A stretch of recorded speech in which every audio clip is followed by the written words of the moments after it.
ये लीजिए एकदम देशभक्ति के चाशनी में डुबो के पढ़ता हूँ कि जो हैं पढ़े लिखे वो सब हैं संतरी बने, जो हैं पढ़े लिखे वो सब हैं संतरी बने, अपराधी माफिया हैं जो वो मंत्री बने। अपराधी माफिया हैं जो वो मंत्री बने, जो हैं पढ़े लिखे वो सब हैं संतरी बने। जिसने विवाह करके अपनी पत्नी छोड़ दी, जिसने विवाह करके अपनी पत्नी छोड़ दी, वो अपने देश में प्रधानमंत्री। मैं देश का अकेला लाडला कवि हूँ जो विवाहित हूँ,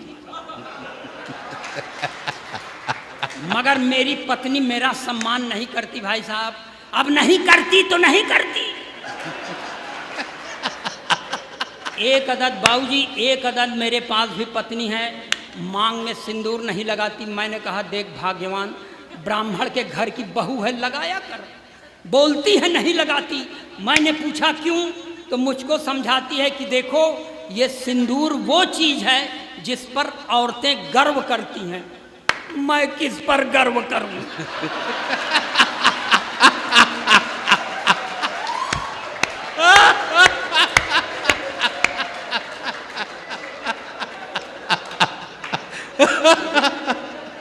वाह भाई, अखिलेश जिंदाबाद।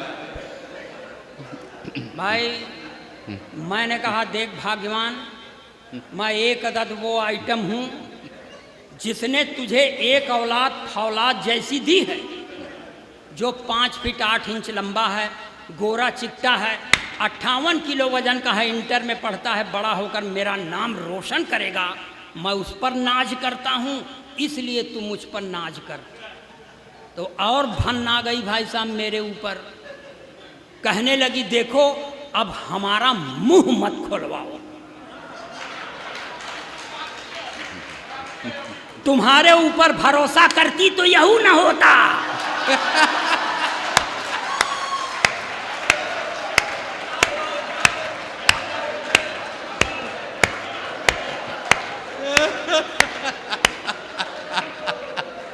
ये ऐसा होता है। तो पढ़ने दे भाई साहब, आप लोग थोड़ा सा मन बनाइए। देखिए भाई साहब, मैं पत्नी का सताया हुआ, मैं अपने प्रधानमंत्री के नारी सशक्तिकरण के सख्त खिलाफ हूं। नारी सशक्तिकरण का मतलब पुरुष अशक्तिकरण।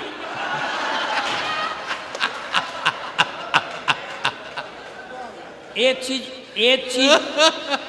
चीज और देखिए, मैं ओरिजिनल पोएट हूं, जो देखता हूं वो लिखता हूं। मैं कोई वीर रस का कवि तो हूं नहीं कि आजादी को पटेल और सुभाष चाहिए, कहां से लाओगे?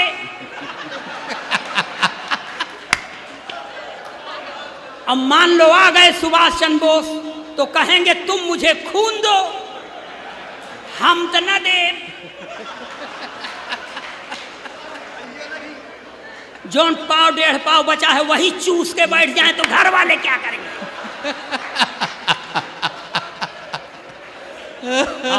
और बताऊं सर, ये श्रृंगार रस के कवियों से भगवान बचाए।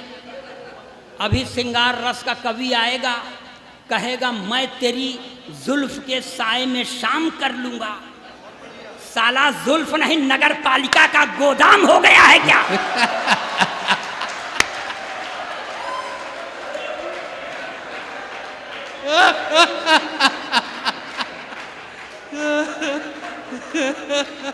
हाँ जियो भैया अखिलेश द्विवेदी। ये इसलिए मैं ओरिजिनल पोएट। एक बार हमसे कहने लगे, वो तथाकथित वीर रस के सबसे बड़े देश के कवि हैं हरिओम पवार, सिरसा हरियाणा में, कहते हैं इस तरह की उच्चकई करके तुम लोग हाथ से पैदा करते हो, तुम लोग गली कूचे के कवि हो, मैं राष्ट्रीय कवि हूँ। हमने कहा हम भी राष्ट्र में रहते हैं, हम भी राष्ट्रीय कवि। तो कहा कि अगर तू अपने को राष्ट्रीय कवि समझता है तो मैं अंतर्राष्ट्रीय कवि हूँ। मैंने कहा तू अंतर्राष्ट्रीय है, मैं ब्रह्मांडीय कवि हूँ।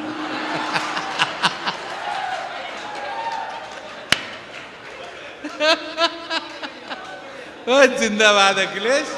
और बता दें सर, मैं आपको सर बता दूं, मैं नारी जाति का जबान से तो सम्मान करता हूं, निष्ठा नहीं रखता। 3-4 महीने पहले सर मेरे एक दोस्त का इंतकाल हो गया। मैं 3-4 रोज बाद अपनी पत्नी को लेकर उसके घर मुकाम देने गया, तो मेरी पत्नी ने मेरे दोस्त की बेवा से पूछ लिया, बहन जी क्या हो गया था कि भाई साहब इतनी जल्दी खत्म हो गए? तब मेरे दोस्त की बेवा ने कहा, कुछ नहीं बहन जी, सुबेरे उठे थे, एक कप चाय पिए थे, बाथरूम चले गए, जब बाथरूम से लौट के आए तो मुंह से खून फेंक कर मर गए। लगता है चाय की पत्ती में जहर था। इतना सुनने के बाद मेरी औरत ने मुझे घूर कर देखा और उसकी ओर मुखातिब होकर कहा, वही 2-4 चम्मच चाय की पत्ती दे दे।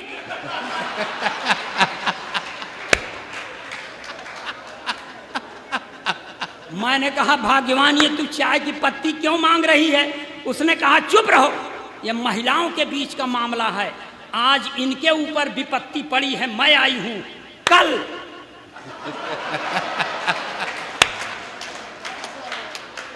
तो इसलिए कोई निष्ठा नहीं भाई साहब, बस आप लोग मन बनाइए। मैं कसम खाता हूं, अब किसकी कसम खाऊं?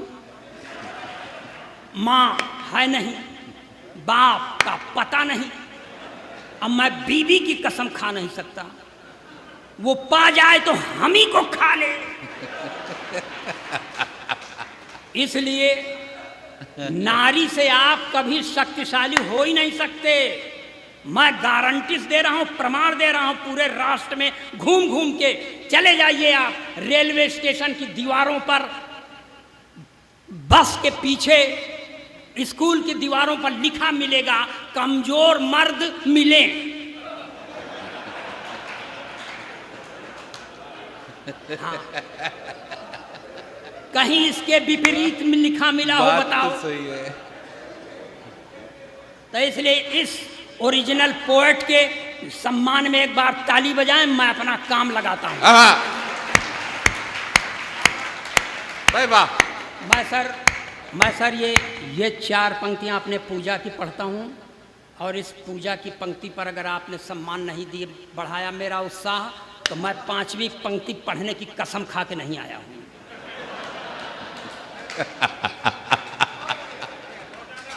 हर एक सैलाब से खुद को बचा करके चले आए। हर एक सैलाब से खुद को बचा करके चले आए, अहम दिल के तो दरिया में बहा करके चले आए। जहां पर आचमन करने से दिल के दाग धुलते हैं, जहां पर आचमन करने से दिल के दाग धुलते हैं, उसी पावन त्रिवेणी में नहा करके चले आए। वाह वाह वाह वाह वाह वाह वाह वाह वाह वाह वाह वाह। और ये पंक्तियां पढ़ता हूँ सारे कलमकारों के तरफ से आप लोगों के चरणों में। मैं 1 तारीख को इलाहाबाद में, 2 तारीख को इलाहाबाद से 65 किलोमीटर दूर मोढ़ बनारस जिले में, 3 तारीख को उरई में, और आज 4 तारीख है और आपके सामने खड़ा हूँ, चारों दिन रात नहीं सोया हूँ। तब इन कलमकारों की पंक्तियों से, तब इन सारे कलमकारों की तरफ से आपके चरणों में सम्मान बढ़ाइएगा इनका, कि कभी सर्दी, कभी बारिश, कभी दोपहर से गुजरे, कभी सर्दी, कभी बारिश, कभी दोपहर से गुजरे, नहीं मालूम है हमको कहाँ किस पहर से गुजरे। अपने जीवन के रंजो गम दबा कर अपने सीने में, अपने जीवन के रंजो गम दबा कर अपने सीने में, लुटाया प्यार ही हमने जहां जिस शहर से गुजरे। आहा! जय हो। मगर मैं इस तरह की पंक्तियां पढ़ता नहीं भाई साहब। पढ़ सिर्फ इसलिए दिया कि आपके समझ में आ जाए कि भले आदमी के यहाँ पैदा हुआ हूँ। ताली बजाइए, मैं अपना काम लगाता हूँ। वाह! देखिए एक चीज़ और यहाँ पर बहुत सत्य का अनावरण करूँ कि मैं संस्कार से भाजपाई हूँ, मगर इस सरस्वती के मंच पर केवल सच बोलने के लिए आया हूँ और सच के सिवा कुछ नहीं कहूँगा। गप मारने वाले बहुत हैं। ये लीजिए, एकदम देशभक्ति के चाशनी में डुबो के पढ़ता हूँ कि जो हैं पढ़े लिखे वो सब हैं संतरी बने, जो हैं पढ़े लिखे वो सब हैं संतरी बने, अपराधी माफिया हैं जो वो मंतरी बने। अपराधी माफिया हैं जो वो मंतरी बने, जो हैं पढ़े लिखे वो सब हैं संतरी बने। जिसने विवाह करके अपनी पत्नी छोड़ दी, जिसने विवाह करके अपनी पत्नी छोड़ दी, वो अपने देश में प्रधानमंत्री बने।